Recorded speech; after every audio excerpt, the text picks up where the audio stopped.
Good morning बच्चों। Hindi first की किताब निकालिए सब लोग और पेज नंबर 90 ओपन करिए। पेज नंबर 90 पार्ट 20 रचनात्मक लेखन। ठीक है, पेज नंबर 90, 91, 92, 93 और 94 हम पूरा करवाने जा रहे हैं। सब लोग बहुत ही साफ और सुंदर अक्षरों में लिखिएगा। ओके, चलिए देखिए पाठ 20 रचनात्मक लेखन। पहला है कहानी श्रवण। जैसे हम अपने माँ पापा से या दादी नानी से कहानी सुनते हैं ना, उसी तरह एक यहाँ पे कहानी है। इसको आप लोग सुनिए और इस कहानी से संबंधित जो प्रश्न पूछे जाएंगे उसका उत्तर बताइएगा। ठीक है। एक लोमड़ी और सारस में मित्रता थी, मतलब एक लोमड़ी और सारस दोस्त थे।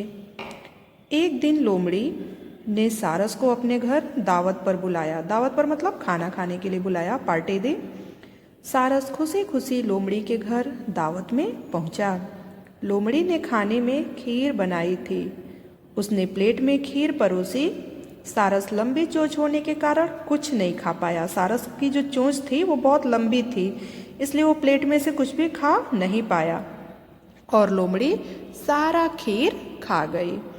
सारस भूखा ही रह गया और फिर उसने लोमड़ी को सबक सिखाने की सोची, बदला लेना चाहा। सोचा कि मैं भी अब इनको बताऊंगा। कुछ दिनों बाद सारस ने भी लोमड़ी को अपने घर खाने पर बुलाया। उसने 2 सुराहियों में खाना परोसा। सुराही पता है बच्चों, मिट्टी की होती है, उसका मुंह जो है पतला सा होता है। तो लोमड़ी सुराही से कुछ भी नहीं खा पाई और सारस अपनी चोंच सुराही में डालकर सारा खाना खा गया। लोमड़ी पछताती रह गई। लोमड़ी जो है वो बहुत पछताई। अब इसमें क्या करना है, जो भी प्रश्न दिए गए हैं उनको गोला लगाना है। ठीक है, सही उत्तर पे। तो किन दोनों में मित्रता थी? लोमड़ी और सारस में। तो इसको गोला लगा दीजिए ऐसे। ख, लोमड़ी ने खाने में क्या बनाया था? खीर। ऐसे खीर को गोला लगा दीजिए। ठीक है, फिर नेक्स्ट पेज पे आइए। सारस अपनी लंबी चोंच के कारण प्लेट में से कुछ भी नहीं खा पाया। पहला गोला लगाइए। लोमड़ी को सबक सिखाने के लिए सारस ने किसमें खाना परोसा था? सुराही में। ठीक है। अब नेक्स्ट कहानी देखिए। एक किसान था। वह अपने पेड़ पौधों का संतान की तरह ध्यान रखता था। संतान की तरह, जैसे आपके मम्मी पापा आपको प्यार करते हैं ना, उसी तरह वो किसान पेड़ पौधों को प्यार करता था, उनकी देखभाल करता था। उसकी मेहनत के कारण उसके खेतों में बहुत मीठे और रसीले आम लगे। उसने सोचा खेत तो जमींदार के हैं। जिस खेत में आम का पेड़ था वो खेत जमींदार का था। तो वो सोचा कि खेत जमींदार का है तो मुझे सारे आम खुद ही नहीं खाने चाहिए, बल्कि जमींदार को भी कुछ देना चाहिए, इसमें से हिस्सा। यह सोचकर उसने एक कटोरी में आम रखे और जमींदार के पास ले गया। ठीक है, सॉरी ये टोकरी है। एक टोकरी में आम रखे और जमींदार के पास ले गया। जमींदार ने बड़े मज़े से आम खाए। ऐसे मीठे आम खाकर उसने सोचा कि ऐसे आम देने वाले पेड़ तो मेरे बाग में होने चाहिए। उसके मन में लालच आ गया कि इतना बढ़िया आम का पेड़ है, इसे मैं अपने बाग में लगवाऊंगा। जमींदार ने फौरन मतलब तुरंत अपने माली को बुलवाकर किसान के आम के पेड़ जड़ से उखड़वाकर अपने खेतों में लगवा लिए, अपने बाग में लगवा लिए। ठीक है। माली ने बहुत मेहनत की। पेड़ों को समय पर पानी देता था, खाद डालता था, लेकिन फिर भी उस पेड़ों की जो जड़ें थीं वो सूख गईं।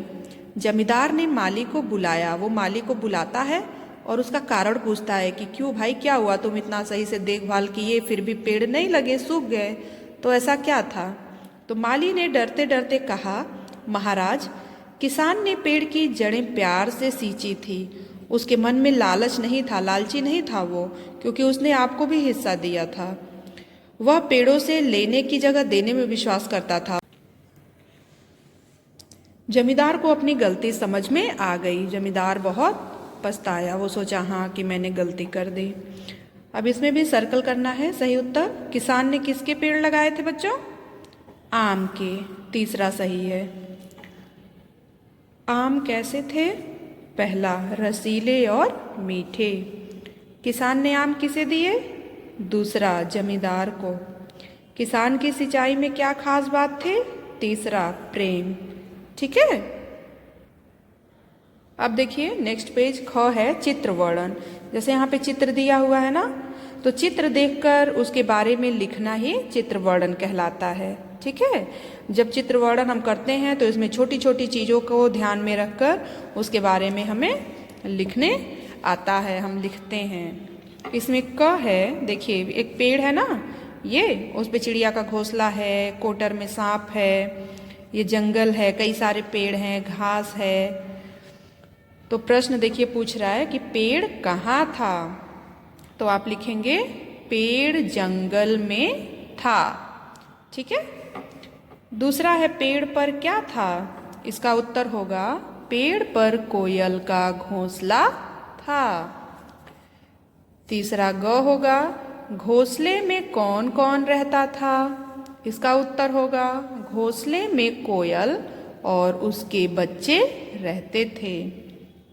पेड़ की कोटर में कौन रहता था, पेड़ की कोटर में सांप रहता था। अंग है कोयल रोज कहाँ जाती थी, संकेत दिया है कि कहाँ जाती थी, बच्चों के लिए खाना लाने। तो इसका उत्तर होगा कोयल रोज अपने बच्चों के लिए खाना लाने जाती थी। नेक्स्ट पेज पे आइए।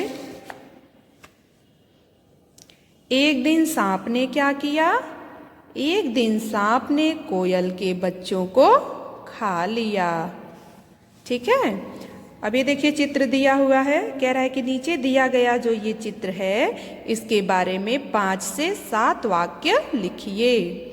देखिए रक्षाबंधन का त्योहार है, यहाँ एक गिफ्ट रखा हुआ है, उपहार, माता पिता खड़े हैं, एक थाली में मिठाई रखा हुआ है, दीपक जल रहा है, सिंदूर रखा है, बहन भाई को राखी बांध रही है, कुर्सी पे बैठी है, पर्दे लगे हैं, कई सारी चीज़ें हैं, दीवार का रंग हरा है, पिताजी पीली शर्ट पहने हैं, माताजी सफ़ेद साड़ी पहनी है, बहन जो है वो हरे रंग का टी शर्ट और सफ़ेद पैंट पहनी है। कई सारी चीज़ें हैं, 5 से 7 नहीं कई वाक्य बन सकते हैं। ठीक है। तो चलिए 5 वाक्य इसमें लिखना है। लिखिए पहला, यह रक्षाबंधन का त्योहार है। दूसरा, बहन अपने भाई को राखी बांध रही है। तीसरा, एक उपहार भी मेज पर रखा हुआ है। चौथा, उनके माता पिता भी वहाँ खड़े हैं। पांचवा, बहुत सुंदर पर्दे भी लगे हैं। ठीक है। अब नेक्स्ट पेज टर्न करिए। ग है वार्तालाप। पहले इसको देख लीजिए, वार्तालाप क्या होता है, 2 या 2 से अधिक लोगों के बीच होने वाली बातचीत को हम वार्तालाप कहते हैं। मान लीजिए जैसे कहीं पे भी 3-4 लोग बैठे हुए हैं और उनके बीच में जो बातें होती हैं किसी भी टॉपिक पे, तो उसको वार्तालाप कहते हैं। वार्तालाप करते समय ध्यान रखें कि अपनी बात स्पष्ट शब्दों में और प्रभावशाली ढंग से कहनी चाहिए। कह रहा है कि जब भी हम बात करते हैं तो हमें ये ध्यान रखना चाहिए कि जो भी हम बात कर रहे हैं उसमें कोई फालतू की बातें ना हो और हम जो बात कर रहे हैं उसका सुनने वालों पर खास प्रभाव पड़े। ठीक है। पेज टर्न करिए। यहाँ पे देखिए एक उदाहरण दिया है, इसको पढ़ लीजिएगा। अब यहाँ पूछ रहा है कि आप खेल देखकर देर से लौटे हैं और आपके माता पिता और आपके बीच होने वाली बातचीत या वार्तालाप लिखिए। ठीक है। तो आप स्टार्ट करिए लिखना। पहले माता पिता डालिए, माता पिता डैश बेटा।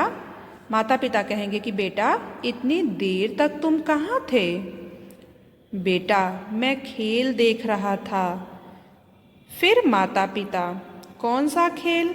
बेटा वॉलीबॉल। माता पिता तुम्हारे दोस्त खेल रहे थे? बेटा हाँ। ठीक है। तो बच्चों आपको पार्ट 20 का जो हम अभी करवाए हैं यहाँ से लेकर के, ठीक है, पेज नंबर 9090 से लेकर के पेज नंबर 94 तक आप पूरा करिएगा। इसके आगे का हम नेक्स्ट क्लास में करवाएंगे। ठीक है। Thank you.